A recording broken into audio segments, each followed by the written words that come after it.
Mga kapuso, 68 anyos nga babae patay sa natumba samtang nagaboto sa President Rojas Capiz. Si Kim Salinas nakatuto. Wala nagalaom si Ireneo nga kahapon amo niya do ang uli nga tion nga makita niya nga buhi ang asawa nga si Lolita, 68 anyos. Ay, kami problema sa akong asawa. Palangga ko sa akong asawa niya. Ang pagpalangga niya ko niya, pag-atikman niya sa ako niya. Nagboto sa Marita Elementary School sa President Rojas Capiz sa Lolita. Apang sangyara na ini sa sulod sang polling precinct samtang nagaboto. Hinali ini nga nahulog sa pulungkuan kag natumba. Pagpingsan mo lang nila kami una nang nabalang siyempre na edad na do kasi na-dehydrate lang may telas sa mainit na mga daan.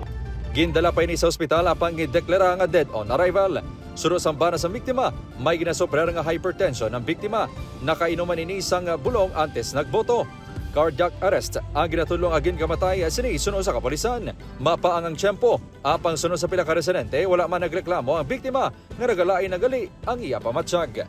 Upod Caramel Porquia, Kim Salinas, 1 Western Visayas.